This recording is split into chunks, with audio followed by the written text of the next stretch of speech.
Hello,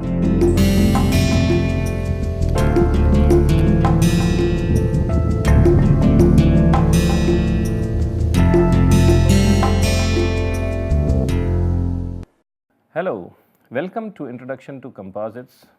Today is the second day of the ongoing week, which is the fifth week of this course. Yesterday we introduced two terms, anisotropy and isotropy, anisotropic materials and isotropic materials. And we also explained these materials or explained the characteristics of these materials in terms of the loading and the associated strains. What we had explained was that if the material is isotropic, then if you exert it with a pure shear strain, it will only pure shear stress, it will only exhibit shear strains. And if you exert purely extensional stress on the material, then it will exhibit only extensional strains. For anisotropic materials, this need not be true. In fact, when you exert or you apply extensional strain on an anisotropic material, it will exhibit not only extensional strains, but also shear strains. And when you exert or apply only shear strains on an anisotropic piece of material, it will exhibit again extensional as well as shear strains. So, this is a very fundamental difference between the behaviors of isotropic material and anisotropic material. Now, we introduce a third term known as orthotropic materials. Orthotropic.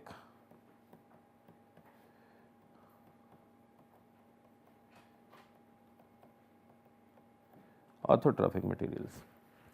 These are materials, they are special in a way that they are somewhere between isotropic and anisotropic materials. In general,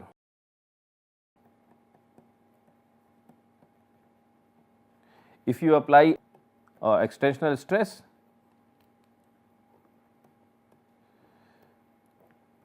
they will exhibit what?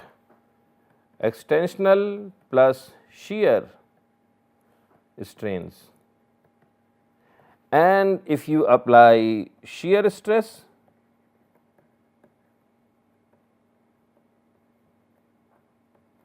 they will exhibit again extensional plus shear stress, shear strains. So, in general their behavior is similar to that of anisotropic materials, but if you apply along specific planes, some specific planes, if we apply extensional stress in a specific plane, and we will explain this, what you will see is that it will exhibit only extensional strain.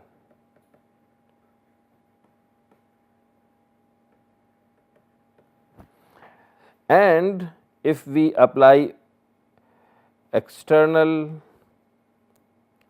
or shear stress in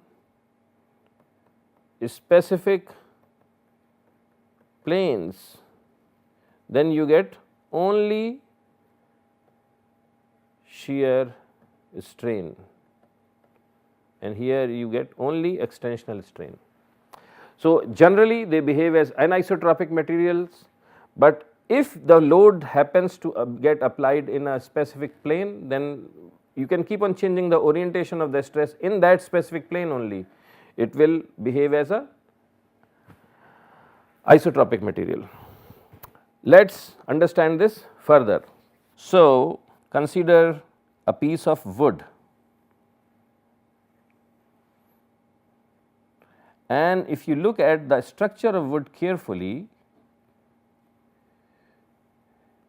it has a lot of fibers and these fibers just run along the length, and at the end you will see the end points of the fibers.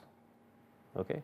So, this is my wooden block, and I have cut the wooden block in such a way that its length of the block is aligned to the length or the direction of the fibers. So, the fibers and the length of the block are in the running in the same direction. Now, I can, let us think about it. I can cut a piece of material like this. So, let us call this sample A.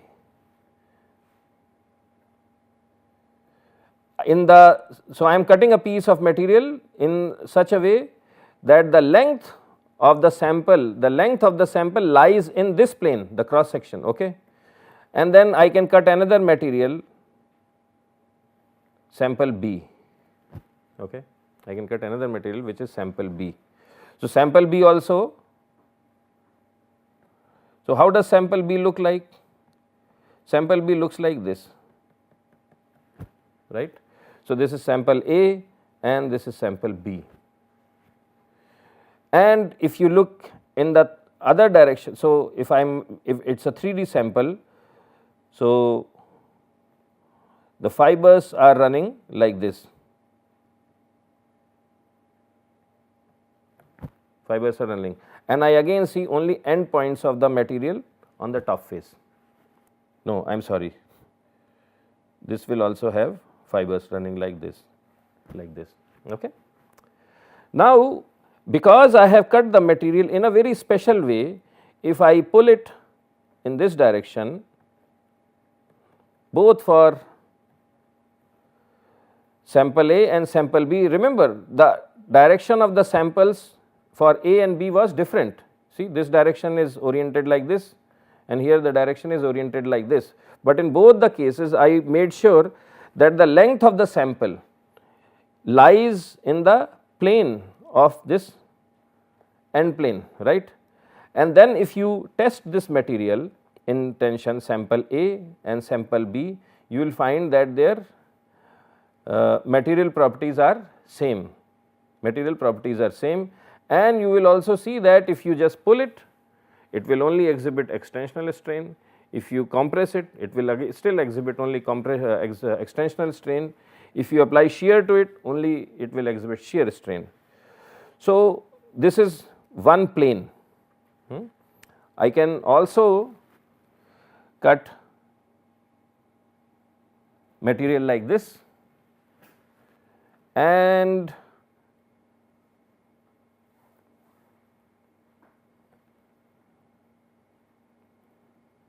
yeah. So, so what happens in this case? I can also cut material like this, and I can test this material like this, and I can test this material like this, right. The material property, so let us call these samples C and samples D. What is happening in this in sample C and sample D? The length of the sample is still lying in the plane, okay. So, the sample is something like this,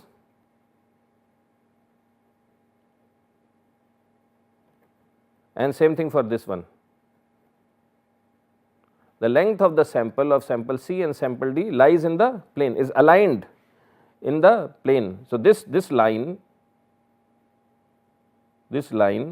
is at all points of this line are equidistant from the top surface of the block. Same thing is true for D.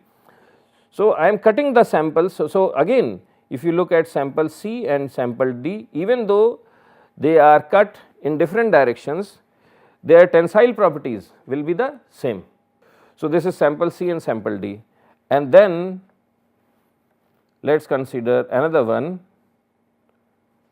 This is sample E, and you can test it in tension, and this is sample F, and again you test it in tension. So, you will see that E and F, their also properties will be same. which means that for this material, these three planes, if I cut the materials with respect to these three planes, then I can, within the plane, I can keep on rotating the orientation of the sample, the properties do not change within the plane. So, this material is behaving isotropically, at least in context of these three planes. But if I start cutting the material differently, suppose I want to, if I cut a material like this, okay, and in the other case I cut a material like this, the properties of G and H will not be same. So, G and H exhibit, when you test them, they will show that this is like a anisotropy, they will exhibit anisotropy, but in A and B you will exhibit isotropy, between C and D you will see isotropy, and between E and F you will see isotropy. Okay. So, the point is that this type of a material, that is why, is known as orthotropy, orthotropic material. And these three planes of symmetry, these planes of symmetry are related to the orientation of fiber and the material structure, you know, they are related to the structure of the material. These three planes of symmetry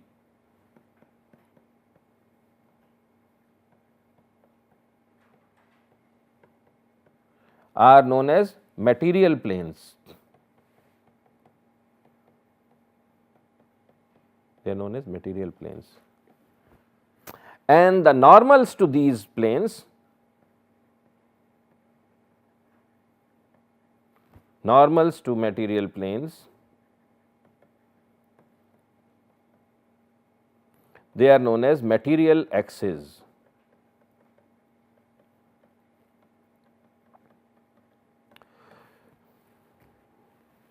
Okay. So, orthotropic materials are materials which behave isotropically when samples are cut from a specific plane, within the plane you can keep on rotating the orientation of the sample, and these planes are known as material planes, and the normals to those are known as material axes, and both material planes and material axes are specific to the overall structure of the material. So, here we figured out these planes based on the orientation of the fibers. I cannot cut a material plane something like this, okay, or like this. It is oriented to the structure of the material. So, this is about orthotropic materials, and in general orthotropic materials behave anisotropically, but in the context of material planes they behave isotropically. So, this is another thing. 2-3 more terms. So, lamina. What is a lamina? It is a single layer. It is a single layer.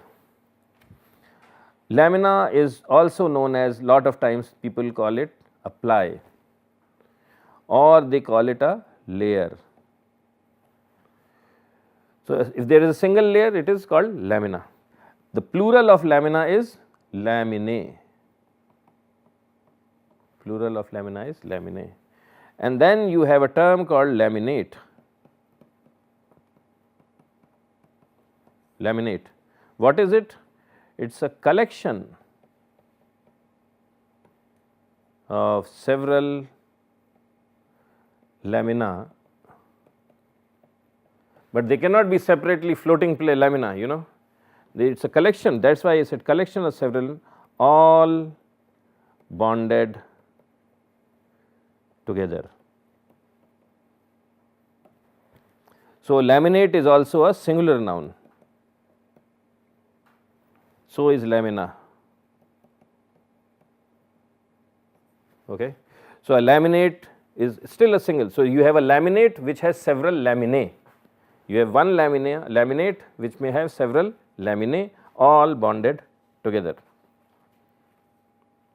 So, this is the overall terminology, and I think this captures the overview of some of the basic terminologies which we will use again and again in our course. Starting tomorrow, we will start discussing how to predict different properties of composite materials. Specifically, we will start with density, then we will move to the prediction of longitudinal modulus and so on and so forth. So, that concludes our discussion for today, and we will meet once again tomorrow. Till then, have a great time. Bye.